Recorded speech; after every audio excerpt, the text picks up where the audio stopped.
अस्सलाम वालेकुम viewers, my name is Bilal Adil Shaikh. आज फिर हम हाजिर हैं एक new tutorial Adobe Photoshop CS2 के साथ। इस ट्यूटोरियल में हम एक और टूल्स को डिस्कस करेंगे। ठीक है वीवर्स, चले हम स्टार्ट करते हैं। आज के इस वीडियो में हम इस टूल को इस्तेमाल करना सीखेंगे, बुश टूल को। ठीक है, तो उसके लिए मैं एक न्यू फाइल लेता हूँ। ये मैंने न्यू फाइल ले ली। ठीक है, न्यू फाइल में मैं बुश टूल का इस्तेमाल करता हूँ। ये पहले है बुश टूल। ठीक है, मैं बुश टूल को सिलेक्ट करता हूँ। ठीक है, बुश टूल पर क्लिक किया। क्लिक करने के बाद मैं इसका साइज़ राइट क्लिक करके इसका साइज़ मैं इसका बड़ा कर लेता हूँ ताकि आपको नज़र आ जाए। ठीक है, इसका मैंने साइज़ बड़ा कर लिया और जहाँ जहाँ मैं ये बुश फेरता जाऊँगा लेफ़्ट क्लिक करते हुए तो क्या होगा, वहाँ वहाँ मेरा कलर होता जाएगा। ठीक है, उसके बाद अगला टूल है हमारा पेंसिल टूल। ये सेम एज आपकी पेंसिल की तरह काम करता है। ठीक है,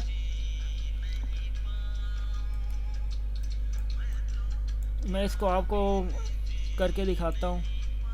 ठीक है, ये देखिए, जहाँ जहाँ आप इसको फेरते जाओगे ये सेम एज पेंसिल की तरह ही वर्क करता जाएगा।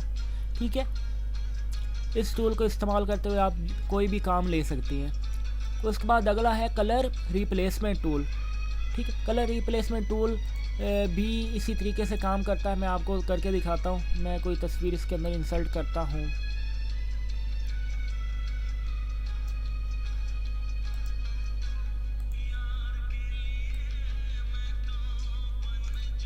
ठीक है व्यूवर्स, ये मैंने तस्वीर इसके अंदर इंसर्ट की है। इंसर्ट करने के बाद मैं इस रिंग का कलर रिप्लेस करता हूँ दूसरे कलर के साथ। किस तरीके से, इधर मैं कोई भी कलर सेलेक्ट करता हूँ जिसके साथ मैंने इस रिंग को रिप्लेस करना है तो उसी कलर के साथ ये रिंग रिप्लेस हो जाएगा। मैं कलर सेलेक्ट करता हूँ, मैं कहता हूँ ब्लैक हो जाए। ठीक है, मैंने ब्लैक कलर सेलेक्ट कर लिया।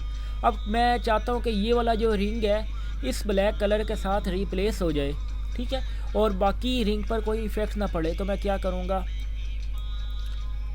ये देखो, मैं इसका साइज़ बड़ा करके आपको दिखाता हूँ कि बाकी और किसी जगह पर, वाइट जगह पर या और स्क्रीन पर और कोई कलर होगा उस पर कोई इफ़ेक्ट नहीं पड़ेगा। ठीक है, अब ये मैं इस कलर के साथ रिप्लेस करना चाहता हूँ तो मैं कलर रिप्लेसमेंट टूल को सिलेक्ट करूँगा।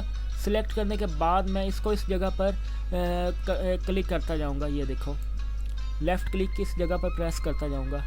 ठीक है, ये देखो, इस कलर के साथ, ये ब्लैक कलर के साथ ये रिप्लेस कर रहा है। ठीक है, जहाँ जहाँ दूसरा कलर होगा उस जगह पर ये ब्लैक कलर के साथ रिप्लेस कर देगा ये। ठीक है व्यूवर्स, ये है आपका कलर रिप्लेसमेंट टूल का काम। और अगले लेक्चर में हम सीखेंगे क्लोन स्टैम्प। ठीक है, और पैटर्न स्टैम्प टूल। ठीक है, ओके व्यूवर्स, अपना ख्याल रखना। व्यूवर्स, सब्सक्राइब करना मत भूलिएगा। अगर ये आपको वीडियो पसंद आई है तो अपने फ्रेंड्स के साथ शेयर करना मत भूलिएगा। लाइक कीजिएगा, कमेंट कीजिएगा। अल्लाह हाफिज़।